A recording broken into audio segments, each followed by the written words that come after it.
In this video I'm going to show you guys how to change your font on iPhone. This should work on iOS 13. So if you want to change your font on iPhone, then make sure you watch this video till the end and you should be able to do that.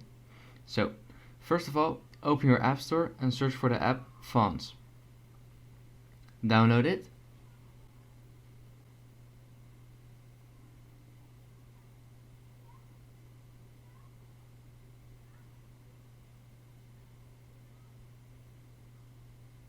Open the app. So it asks for permission. So what you want to do, click on Go to Settings, click on Keyboards, and check the box of Fonts. And also click Allow Full Access and click Allow.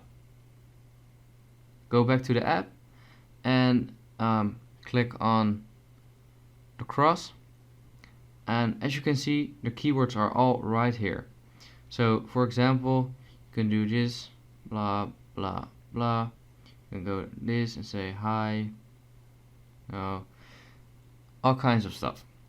So yeah, if this video helped you out, please leave a like and let me know in the comments if it worked. I would appreciate that.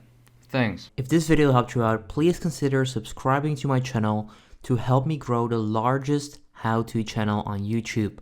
I appreciate it.